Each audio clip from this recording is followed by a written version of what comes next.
got this chance at seeing you. Welcome to the latest edition of the Cranky Curmudgeon Corner.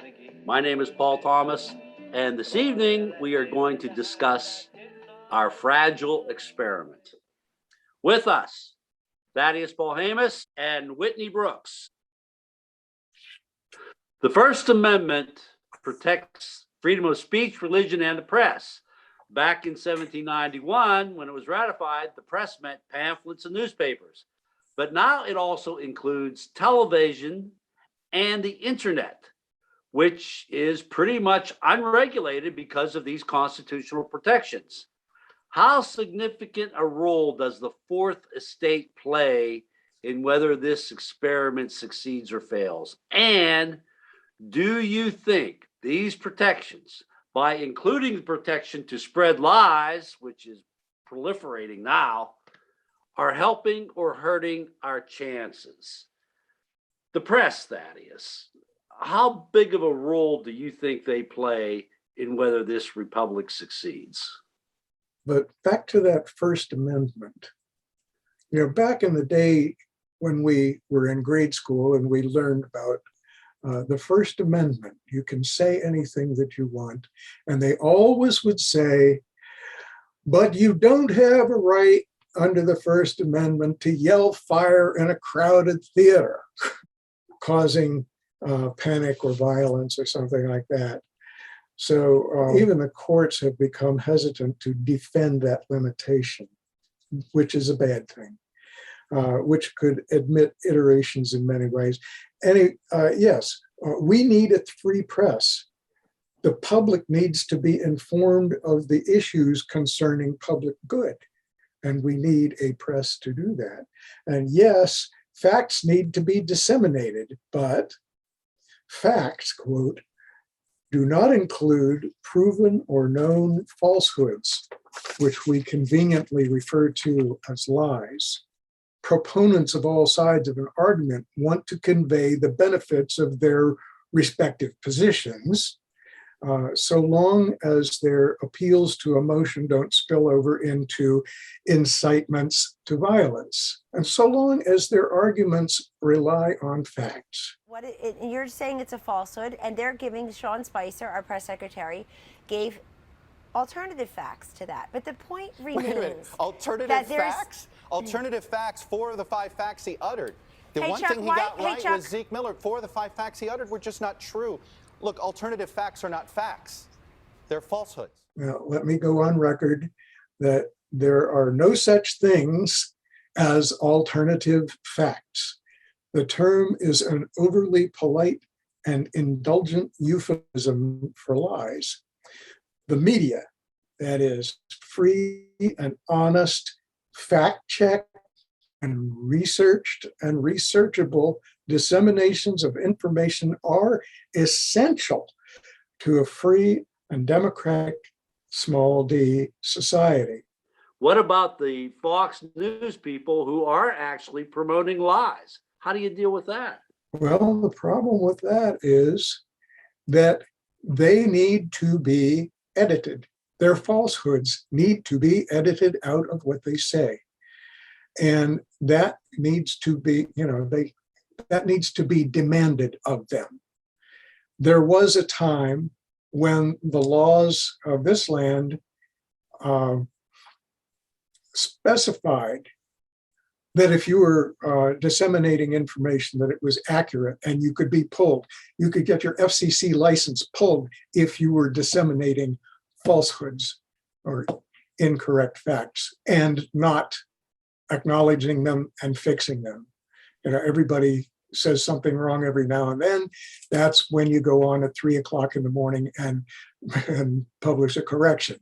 Those laws got scuttled during the Nixon or the Reagan administration, but it was one of those transformative administrations that got rid of a lot of things that, the Reagan administration got rid of the fairness doctrine. The fairness doctrine that said if your station or whatever is presenting one side of an issue, they were required by law to give equal time to somebody with the opposite view. that was just, that was just too much trouble.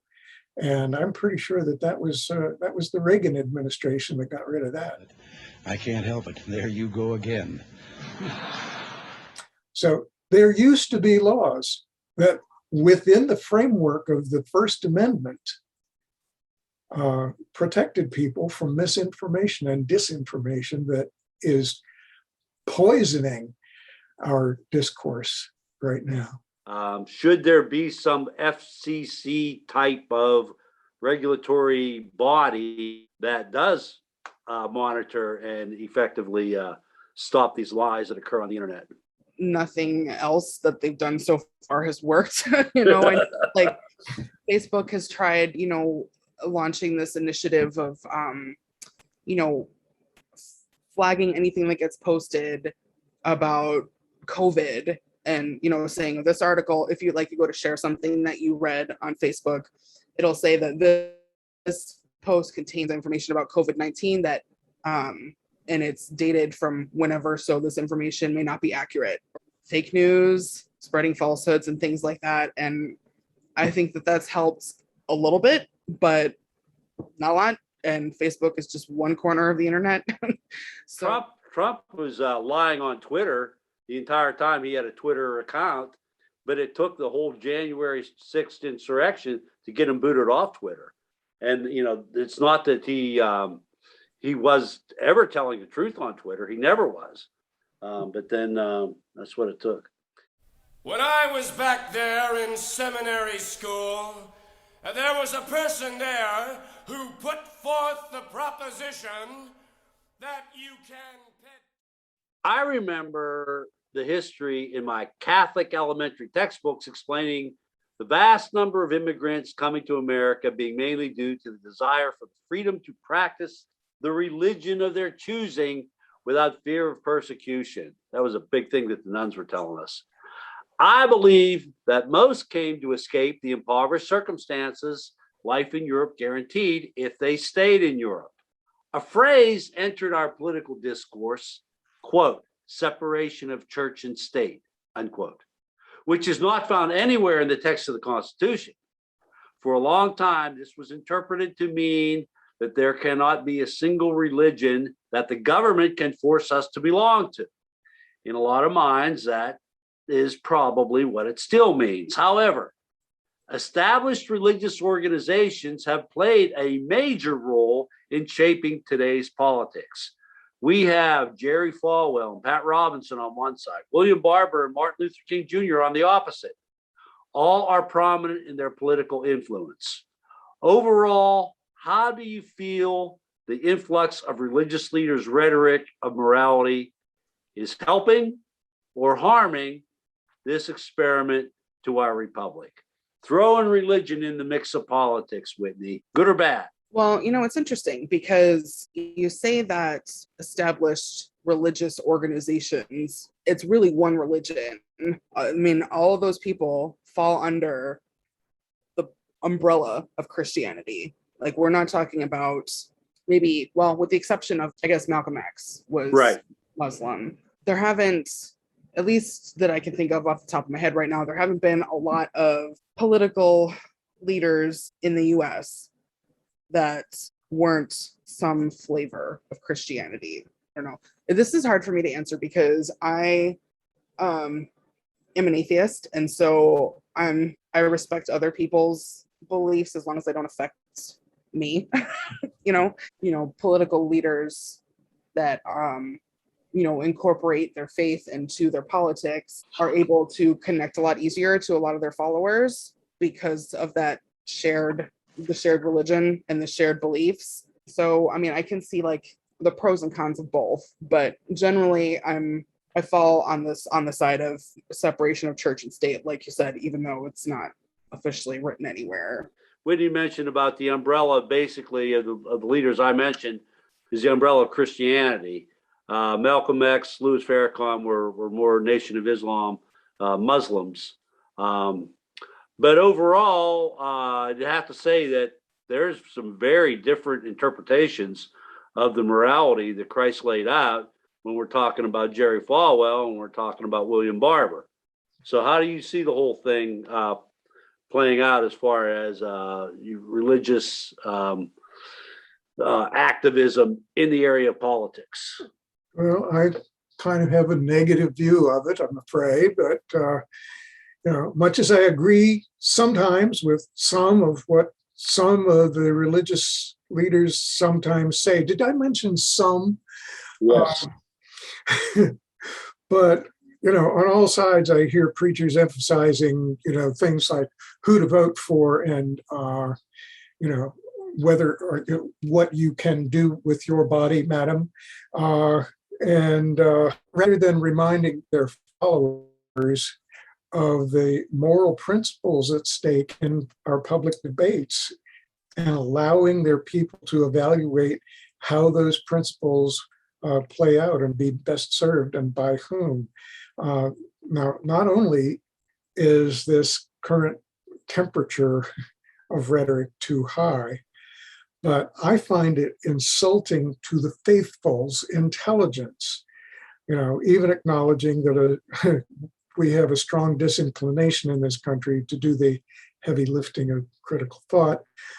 Furthermore, it advertises, when these preachers are talking politics from their pulpits or from their TV cameras, they are advertising to political operatives the possibility that they may be manipulated into serving political agendas that bear no relation to the principles that they're nominally preaching. I hope that sounds familiar to you. That I'm saying no. Preacher talk hinders the political function of our society. Period.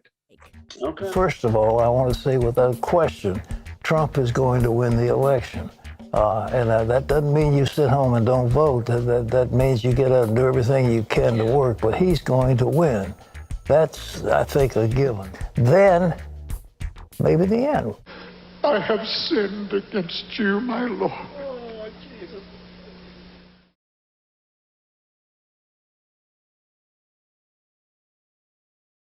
What did you think when you saw the clip of the QAnon shaman and the group around him at the Senate rostrum, thanking God for providing them the opportunity to accomplish what they did at the Capitol on January 6th? Now, was that before or after I was rolling on the floor laughing? Jesus Christ, we invoke your name. Amen. Amen.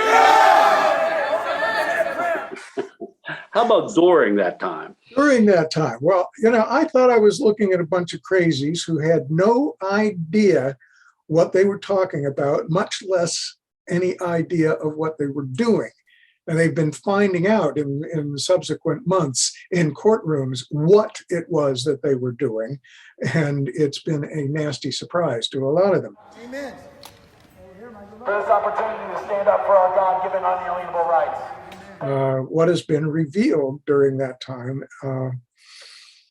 it's had nothing but reinforced my initial reaction to when I saw them on the TV that day. They're a bunch of crazy that don't know what they're doing. And they used God to justify that what they were doing was just divinely inspired. It's the American way. We blame God for everything. Yeah. Whitney, as an atheist, any comment on that? I don't know. Honestly, I don't know whether to laugh or cry. I feel like I'm laughing to keep from crying because it's just so incredibly insane. And I just don't understand how people can I can't wrap my head around it. And so I laugh because it is ridiculous, but it's also really scary in a lot of ways. When people are doing insane things and using the justification of God to support that insanity. That's all I'm saying. Well, sure. And I mean, that's been happening as long as mankind has been around. I mean, there's been horrible, horrible atrocities committed in the name of God. So many people have died. all of slavery, I'm sure. People use God as a justification for that too. If we're just talking about American history, and that doesn't even include the rest of world history.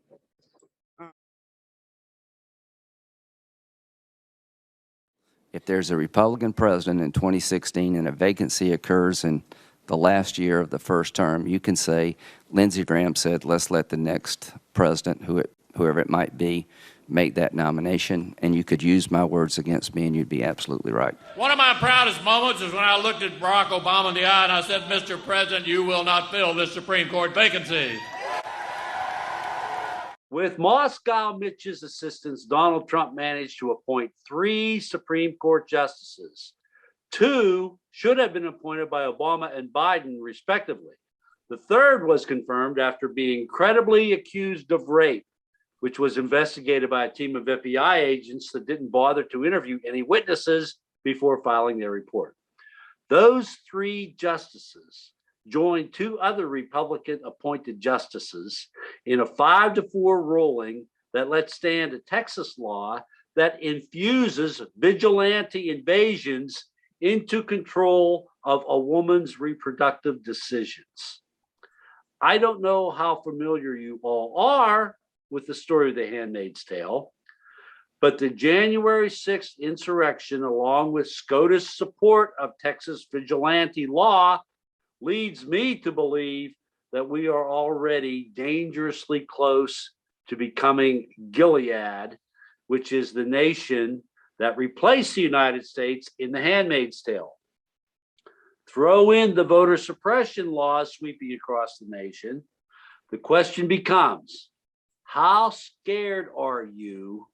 Well, maybe not how scared are you. Are you as scared as me that fictional dystopian societies like Gilead in The Handmaid's Tale or Oceana in George Orwell's 1984 may become real? Does this stuff frighten you like it frightens me, Whitney? It's funny that you say that, because as I was watching what happened on January 6th, the whole insurrection, I kept thinking, why does this feel so familiar? And it didn't hit me until later that day. Wait a minute, this is how The Handmaid's Tale started. Because that's exactly right. Yeah, I read the book, I watched the original movie, and I've been watching the TV show, and that is how it happened. There was a government, a takeover where a bunch of rebels murdered everybody in the government and just took over and reestablished their own system of government.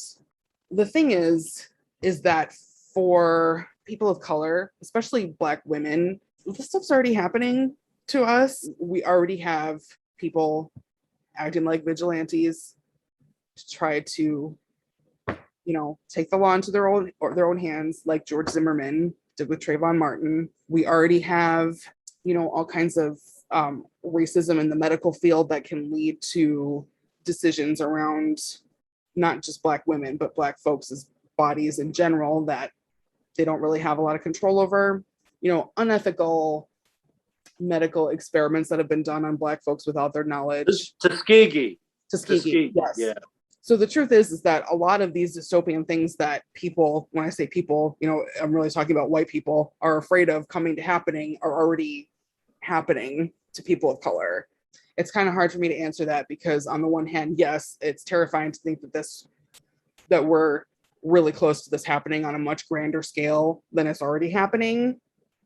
But on the other hand, it's already happening. And one of the interesting things about The Handmaid's Tale is that Margaret Atwood said, and I think this is the scariest thing about that story, is that everything in that book is real. It's happened somewhere in the world already, whether, even if it's not, here in North America, the US, all of the things that she describes happening have already happened in one place or another across the globe. Thaddeus. Well, I'll have to recuse myself on The Handmaid's Tale. I will confess I did not read it. And we don't have it on our TV because we're cheapskates. I've heard a lot about it, but I am a lot more familiar with Orwell's work. And my take on Orwell versus what's going on in the world today is that the only thing that's wrong with Orwell's novel was the date. It's all happening. It has all happened. Excuse me, could you give me a couple of citations to illustrate that, Alexa?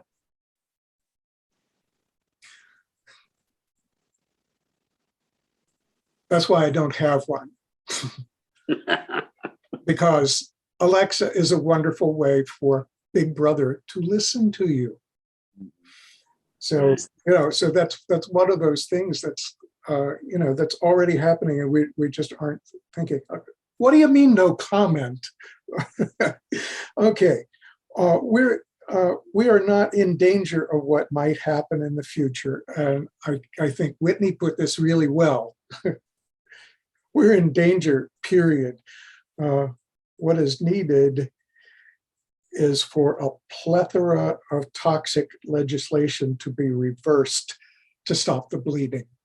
What do you have in mind about this legislation? What kind of legislation are you talking about? Okay, the very first thing is all of this anti-voter legislation that is coming up in the states.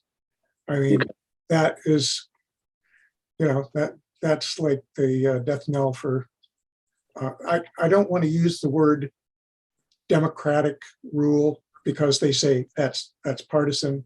I don't want to even say democracy with a small d because they still say, oh, that's partisan. I want to say not the will of the people, the consent of the governed. You ever hear that in one of your courses in school? The consent of the governed is what is in danger. Yeah. Well, when you say, the polls indicate like 74% of the people want to see background checks for guns, not even a chance of that happening. Federal legislation, and also the woman's right to choose. 70% of the people, and a lot of men want women to have the right to choose, but that's not even close to happening. Minority rule. That's what's happening now. Yes.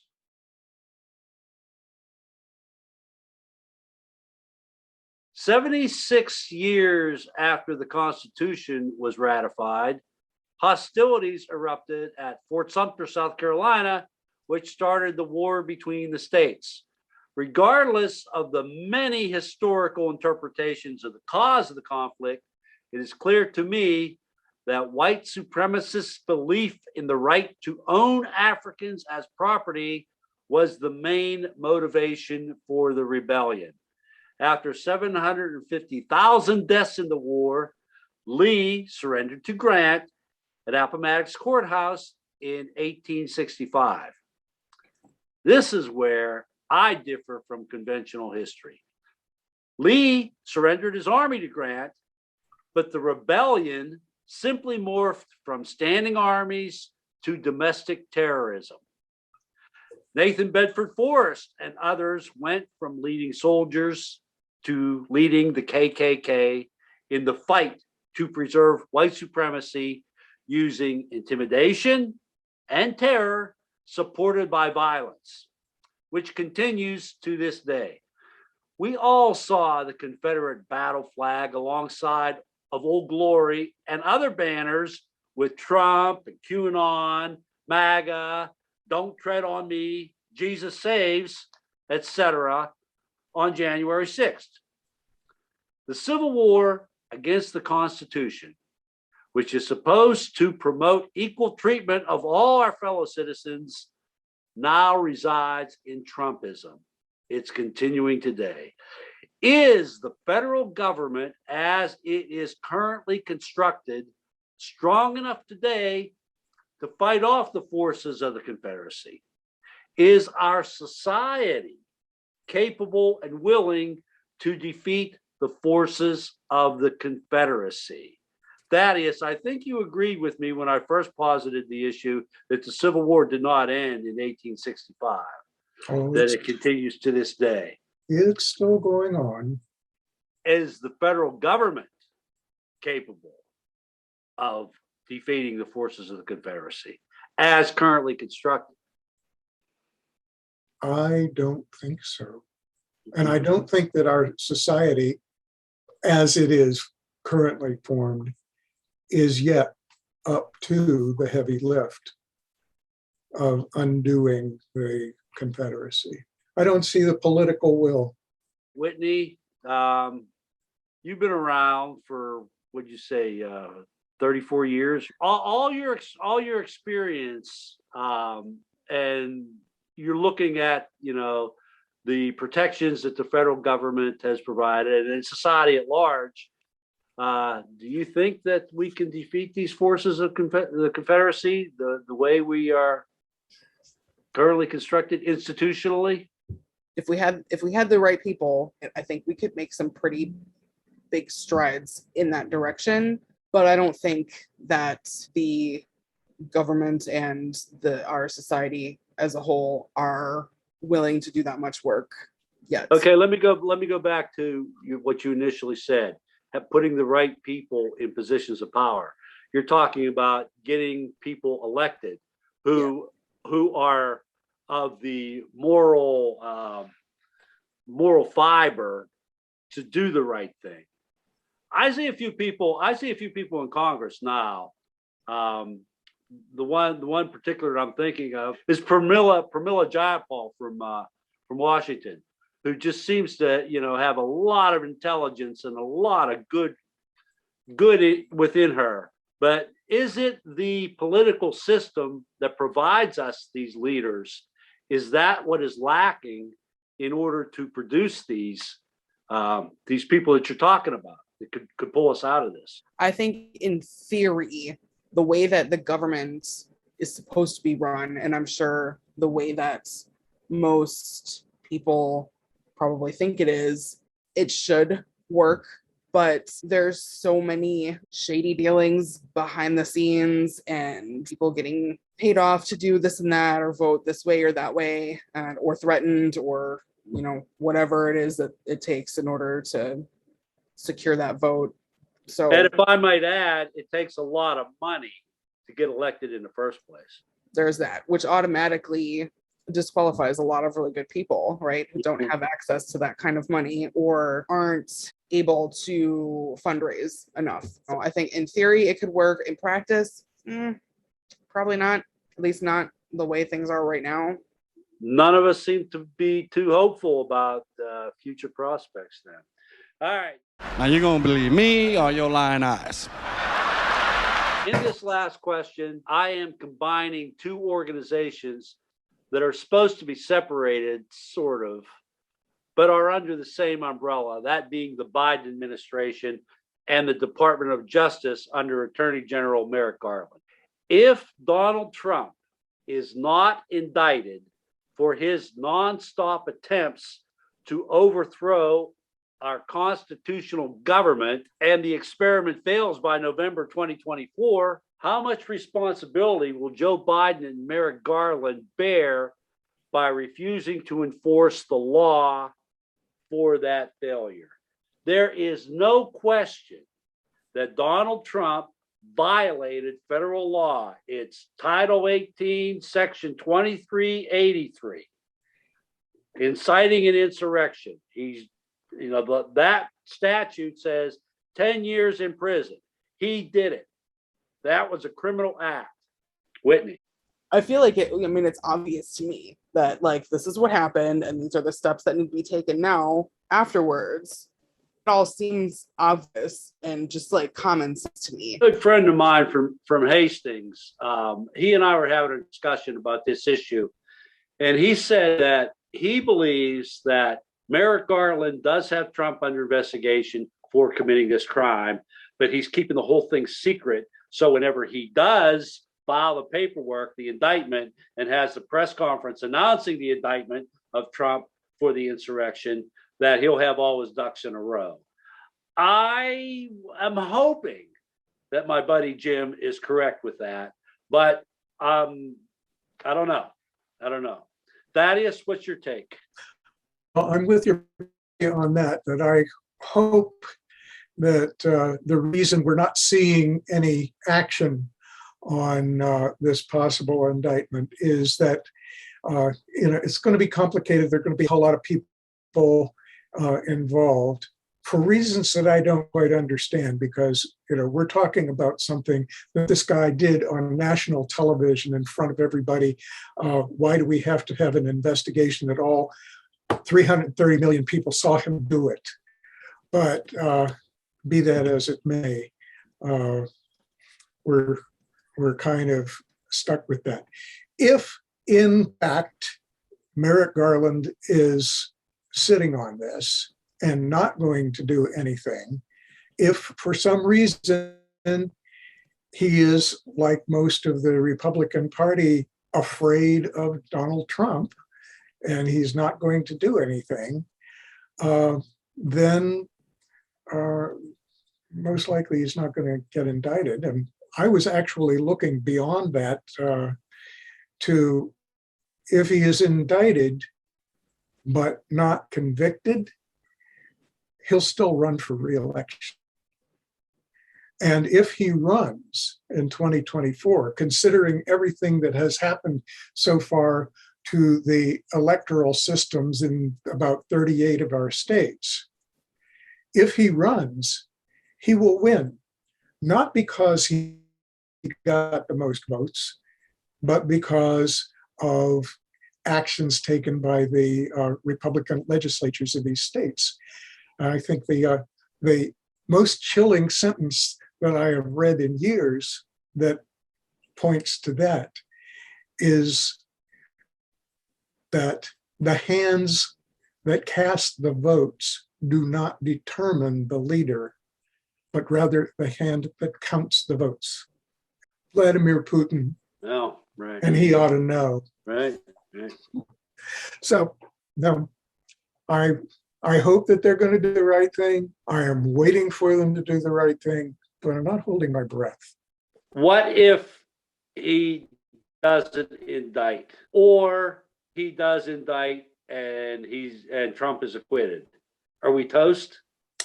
It depends, because Trump is, after all, not just in the dock for inciting a rebellion. He's in the dock for financial crimes, tax crimes, for trying to rig the election in the state of Georgia. So he's got a whole lot of possible criminal indictments against him. And if he is indicted, not indicted, but found guilty of a felony, he is not eligible to hold office again. So there are other chances to get him finally off the stage.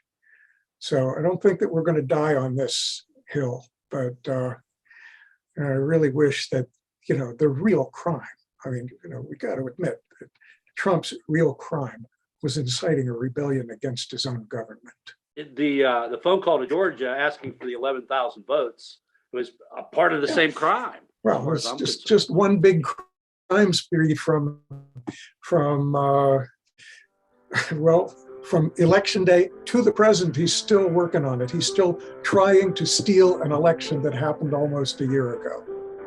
Okay, I want to thank Thaddeus, especially for your quote from Vladimir Putin, and Whitney for helping out tonight. And that's all, folks. Bye now.